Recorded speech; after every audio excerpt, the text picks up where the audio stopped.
Welcome in, everyone. Ty Bartell in with another Coach's Corner. This time we're going over into Lisbon country with the Lady Blue Devils girls basketball coach, Ryan Snyder. Coach, how we doing today? I am great. How about you, Ty? Oh, I'm not doing too bad, and I'm sure you're not doing too bad getting up and gearing up for the season coming up here. I mean, looking at this team, coach, I want just looking at the schedule you guys had last year. One thing I noticed right off the bat, a lot of these conference games that you guys had struggles with early in the season, you guys made adjustments and were able to pick up wins. Teams like Valley Christian, teams like Columbiana later in the season.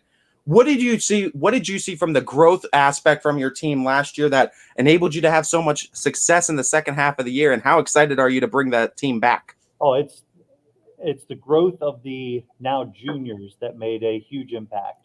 So that makes this year even more exciting. Is we were still young. We had sophomores that were playing full varsity that never really had varsity experience that are now the core of our team. And all those adjustments were, yeah, we made adjustments here with the game plan here and there, but it was just growing up from those sophomores throughout the season that made that huge difference. When we got cracked by Columbia the first time and then turned around and beat them the second time, that was a lot of growth from a lot of younger players that just made that huge step for us. And they're now juniors and are way ahead of where we were last year that way. So I'm really, really excited for all of our juniors that are playing again this year that are going to make that next step from, hey, we're role players, we're relying on our seniors to, hey, we are the team now. No doubt, this has got to be exciting times in the Lisbon community. Why don't we take the time to meet the team or meet some big names that are going to be playing for the Lisbon Lady Blue Devils basketball team, and maybe some new names too that we should get accustomed with this year. So we have Morgan Lively will be our main post player, and she played a huge role for us last year, and she's really developed all summer, all last year, all summer, and she's really working hard again this summer. Um, Brooklyn Cousins, she's returning for us. Cami Freeland, who's returning for us. Serenity Stacy, those are four big juniors that are going to be playing big roles. We also have a couple other juniors that are going to be stepping up for us. Hopefully, Alyssa Wells, Amori Ramos. I think that's all of our juniors that'll be stepping up for us. And then we have 7 incoming freshmen that are really going to take some spots in the varsity time. So we have high expectations for our freshmen. And this is the first year since I've taken over as head coach where I literally mobile practice said, hey, you 5 go that way, you 5 go that way, and tell them to go put it in our offense. And they're able to put it in separately. And then we scrimmage, and it is competitive scrimmages every single day, which is a world of difference to be able to put your best 5 against your next best 5 and have it competitive as opposed to having to give the second 5 a 15-point lead to make it competitive. Now, coach, if we were to take that second half of the year, you guys were right there at the tops of the conference standings. And if we take a first half of the year away, obviously every year you go into it, you want to win the conference. I'm sure that's every team's goal. But there's got to be serious conversations inside this Lisbon program about you guys coming on top of that EOAC this year. Hey, and a lot of it depends on how quick those freshmen become developed enough to be able to contribute big. And there's a few of them right now that have made that step. One of the best things about this team that I absolutely love, we did our summer league Tuesday, Thursdays, and then we went away for 3 days to Sandusky to a summer camp. We had all of our summer and every single practice and scrimmage and our camp, the entire team was there, which is, I mean, I got chills just talking about it right now. It's rare when you get an entire team to commit all summer. So those freshmen I'm talking about that need to make that big step and play significant varsity minutes, they made that big step in the summer. So league-wise, I mean, that's your goal every year, no matter whether or not you think you're going to win it or not. But we have to compete with United. They're back-to-back defending champions, and they bring everybody back again. I know Coach Leak taking over down there will make a big step with them too. They're not going to lose a stride with him. And then Southern, they're going to be a beast down there. I mean, they're nothing but pressure the entire game from tip off to buzzer, final buzzer. They're going to give you fits the entire game. And then after that, there's the rest of our league. There's not a big drop off from those two to the rest of our league. We're all right in that same mix. What is your coach's eye look for then for these incoming freshmen? What are the skill set? What are the attitudes supposed to be like? Like if I'm a freshman coming on your team, what are some things that I need to do to impress you, get some starting minutes? Do the hustle every single day. Hustle and being a great teammate. And it's being a great teammate is the first step. That's our biggest rule. Always be a good teammate. Being a good teammate is that hustle every day, work every day. Know your role offensively, know your role defensively. And to be able to contribute at the varsity level, you have to be able to take that. That's a big jump from junior high to varsity.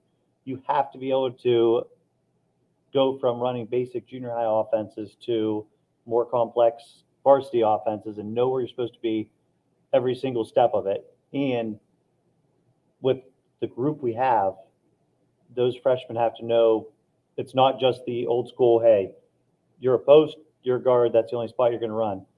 We want to play 8-9 girls this year, so they're going to have to know anywhere from point guard. There's some girls that are going to know point guard, guard, and post, know all three of those positions. So those incoming freshmen, they have to be able to do all those things, do the little things. But the biggest thing, hustle and be a good teammate, and they are those without any doubt in my mind.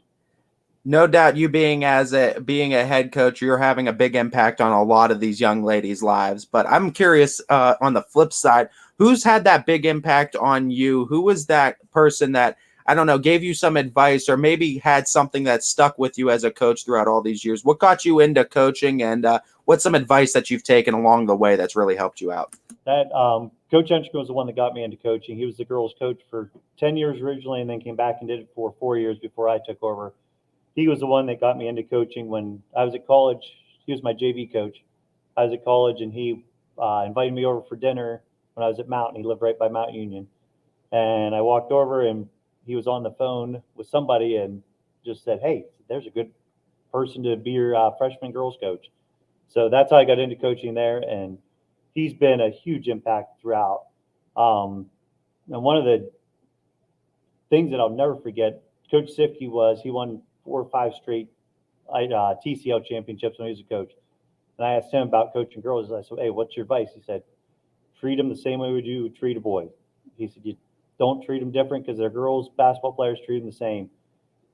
And that impacted me. Just, yes, they're the same, but there's a whole lot of differences. But they're still just basketball players that way, and that side of it.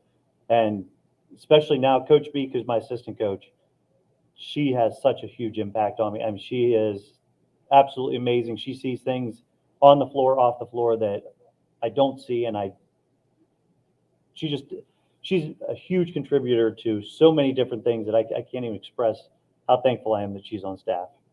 Speaking of that staff, we can go right into that. I want to give you that chance too. Why don't you highlight the staff that you got for this 2022-23 edition of the Lisbon Blue Devils? So Coach Meek, that was one of when I took over, she was the first person I asked to be on staff. That was my biggest number one goal before any basketball was to get her on staff. And she thankfully said yes. So she's been with me for 3 years. And like I said, she is a major impact. The girls love her. She knows her basketball. She ran the point guard for our Final Four team that made it to state in 1989. So she knows everything. She knows what it takes to have a winning program. And then our junior high level, we have Coach John Bryan. He's new to us this year. He's coached all around the area. He has 50 years of experience.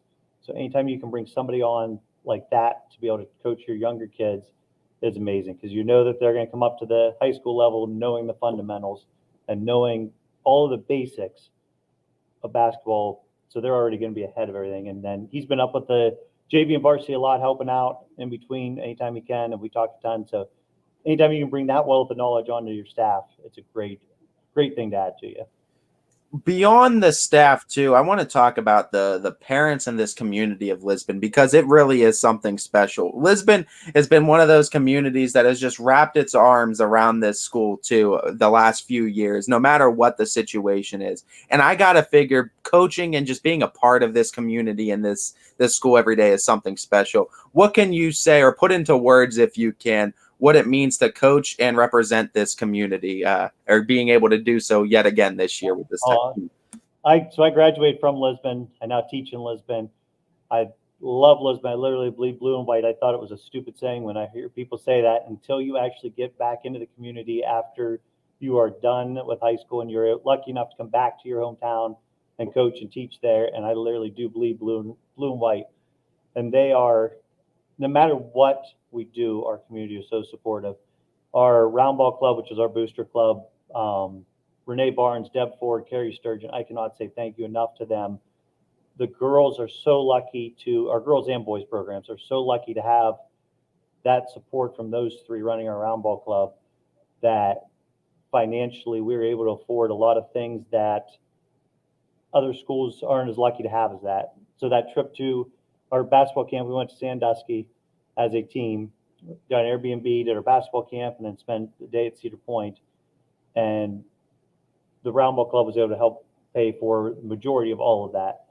And I'm just shocked every year when we do that, how many girls don't get to do that on a regular basis, don't get to go take a 3-day vacation, even though it was basketball related. It's still a 3-day vacation to go get an Airbnb, stay together as a team. But it's thanks to the round ball club and all the hard work they do and all the community support that we get financially and just being at games and all kinds of other support. So I love Lisbon. I can't imagine being any other spot than Lisbon. You mentioned being at the games, and why don't we highlight the games on this schedule? Obviously, you guys have the EOAC slate that you usually do, but it looks like you guys got some Buckeye 8 OVAC opponents in there as well. Let's talk about the conference. That's going to be tough. We already talked about that, obviously, but let's talk about the non-conference. I mean, what are these non-conference games looking like, and how excited are you to gear up to play some of these teams non-conference? So we picked up East Liverpool for 2 games this year. That's new to our schedule. That's a bigger school than us, obviously. So that's nice to be able to play a bigger school. They're going to be very, very competitive. They like to press. They like to run.